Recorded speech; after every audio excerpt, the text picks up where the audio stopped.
Bueno, vamos a darle la más cordial bienvenida a la doctora Mónica Ayaya, ex jefa de OCSE del Organismo Supervisor de Contrataciones del Estado. Doctora Mónica, buenas noches. Gracias por estar en Libertad de Expresión, un programa de análisis político, económico y social. Buenas noches, muchas gracias por esta invitación. Y solamente una aclaración, yo he sido presidenta del Tribunal del OCSE.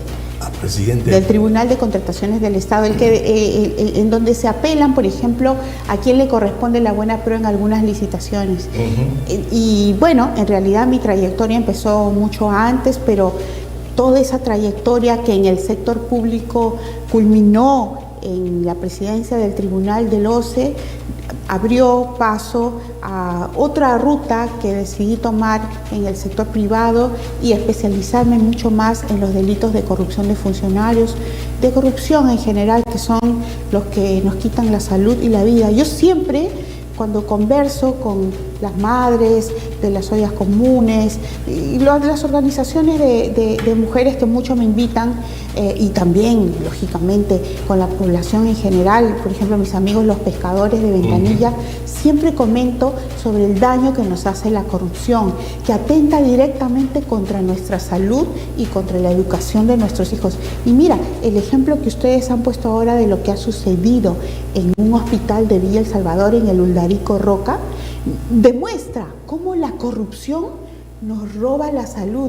Qué tristeza ver a este niño, a este peruano, nacer en el piso. En la calle. De tal manera que no solamente le están robando por culpa de la corrupción, que no se compra, que no permite comprar las camas adecuadas, que no permite contratar al personal médico y asistencial necesario por culpa de la corrupción. Ese niño no solamente viene a la vida en condiciones insalubres, sino que además atentando, en un escenario de atentado contra su dignidad como ser humano. Por amor de Dios, cuando veo estas imágenes, cuando veo las imágenes de los policías que fueron atacados por un grupo de delincuentes, yo pienso, me pregunto, ¿de qué gobernabilidad estamos hablando? ¿De qué gobernabilidad están hablando aquellos que defienden el gobierno de la señora Dina Boluarte? ¿De qué estabilidad nos hablan si nos están robando lo más importante que tiene un ser humano? La salud, la educación, la seguridad y la dignidad. Qué claro ejemplo de los resultados de actividades corruptas. Porque mira, además, esto ha sucedido en un hospital al que acuden personas aseguradas. Ese pequeño grupo de personas que tiene un trabajo formal y que ha podido aportar al Seguro Social de Salud. ¿Qué pasará entonces con aquellas personas que no tienen trabajo y que nunca en su vida pudieron aportar al Seguro Social de Salud? ¿Cómo nacen esos niños? ¿En qué condiciones de indignidad y de desconocimiento de sus derechos humanos? Estas imágenes son tristes, lamentables, preocupantes, indignantes y deben dar lugar a que los peruanos en general, muchas gracias por este programa, que muy bien se llama Libertad de Expresión, sí. A través de programas como Libertad de Expresión podamos reclamar. Porque casi siempre dicen, no, el que reclama es un caviar.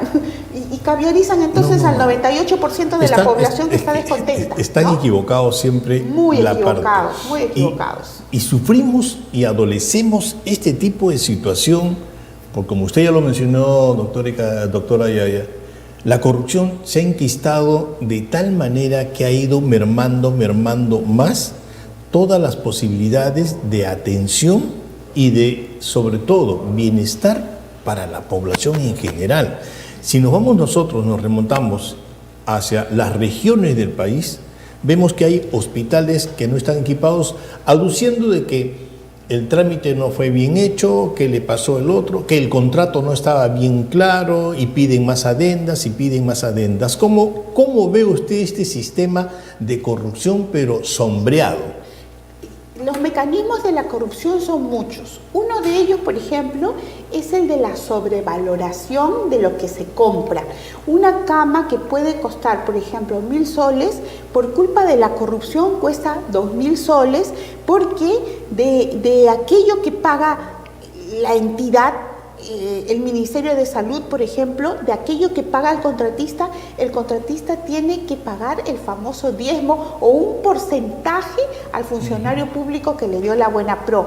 Entonces, como se sobrevaloran los bienes que se necesitan en los hospitales, en las escuelas, pues el número de camas que se necesita, el número de equipos médicos que se necesita, el número de material médico, el número de carpetas, el número de libros se reduce, porque con el dinero que se tiene que solventar o solventan ilegalmente, lógicamente, solventan la corrupción. Y es por eso que aun cuando el gobierno tiene más dinero, muchísimo más presupuesto que años anteriores, pero dicen alcanza que no. para menos. Pero dicen que no. No, El Congreso pero dice, no tenemos. Sí, pero imagínate, sin embargo, hay plata.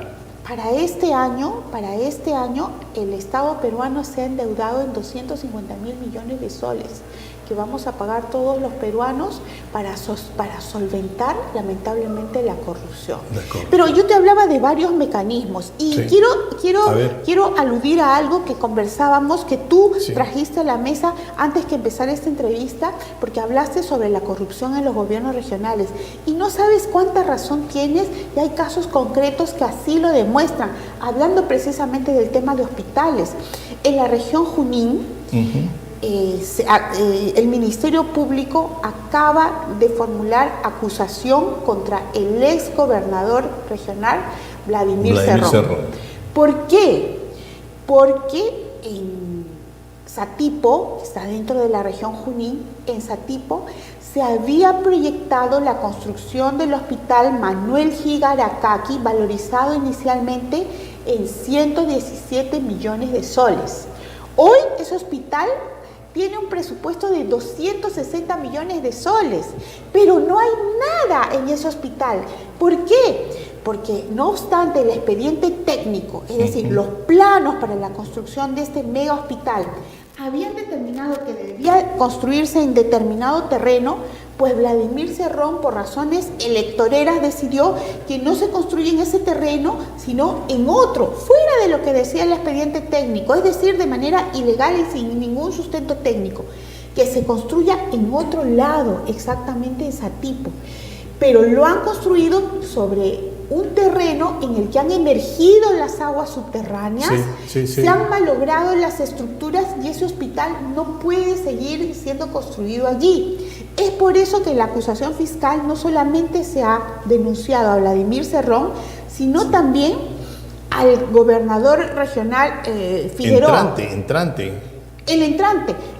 ¿Por qué? Porque sabiendo que sobre esa estructura, esa base, no se podía seguir construyendo el hospital porque las aguas subterráneas han emergido y han malogrado toda la estructura, la zapata, todo eso, han seguido gastando dinero en ese hospital, se ha seguido malgastando. A sabiendas que ese hospital estaba iniciando mal su construcción, ha seguido solicitando presupuesto que ha obtenido y ha seguido gastando en contratar mejor dicho, más estudios técnicos. Han estado siguiéndole dando más miel a los corruptos. Así es. En el informe de auditoría además se señala que ese hospital allí nunca va a poder construirse porque no hay flujo de agua suficiente como para una construcción de tal dimensión. Esa zona no cuenta con electricidad, no cuenta con internet que se necesita para el funcionamiento de un hospital. ¿Los que tienen que supervisar eso? En primer lugar, eso lo tiene que supervisar el Ministerio de Salud y también, sobre todo, el Ministerio de Economía y Finanzas. En consecuencia, ¿la Contraloría? La Contraloría emitió el informe y es por eso que el Ministerio Público ha efectuado la acusación. Pero yo quiero hacerle un pequeño paréntesis. En Pucallpa hay un hospital regional que un señor, un profesor y auxiliar todavía de educación, llega a ser gobernador regional de Ucayali hace 12 años. Gobierna 4 años y promete un hospital y comienza su trabajo del hospital. No lo concluye, pero le dice al otro gobernador, oye, conclúyeme este hospital. Pasan otros 4 años más y nunca concluyen, pero sí, hay que hacer la adenda, que falta esto, que falta otro. Ahora entra nuevamente a gobernar y no hay hospital. Entonces, la corrupción está bien posicionada, pero respaldada. Yo quisiera, por favor, no sé si José me podrías dar unos cuantos minutos más, porque me ha quedado una pregunta en el tintero antes de la respuesta de la doctora. 4.000 y tantos vehículos de la Policía Nacional del Perú que no funcionan. ¿Quiénes son los culpables directos de tal desastre policial? Porque yo lo considero un desastre policial. Exactamente. No tenemos cómo defendernos, en qué momento ser auxiliados. Mira, solamente para agregar datos objetivos a lo que tú acabas de indicar. Hay un informe del Ministerio del Interior que no es muy conocido, en el cual se señala que Lima, que tiene 10 millones de habitantes, hoy solamente tiene 360 patrulleros, 360 unidades vehiculares para 10 millones de habitantes. Lima, en donde se concentra el 30% de los crímenes de la inseguridad ciudadana en general, ¿correcto? En donde se concentra la tercera parte de la inseguridad ciudadana, cuenta con solamente 360 patrulleros. Pero hay regiones en donde no hay ni un solo patrullero, como por ejemplo San Martín y Amazonas. Y hay regiones en donde hay un patrullero, como por ejemplo Cajamarca. ¿Cómo va a combatir nuestra Policía Nacional del Perú la criminalidad si no cuentan ni siquiera con patrulleros? Se pide plata, piden presupuesto. Piden presupuesto para la compra del avión presidencial, la señora Dina Boluarte, y el Congreso le aprueba ese presupuesto. Ese Congreso, ¿cómo lo ve usted? Yo creo que también, lamentablemente, algunos congresistas son cómplices del malgasto del presupuesto público, de la corrupción en el presupuesto público, de la mala priorización que hace en la utilización del dinero que tenemos. Ellos, yo he visto, por ejemplo, que han aprobado hace poco la compra ¿cómo se llama esto?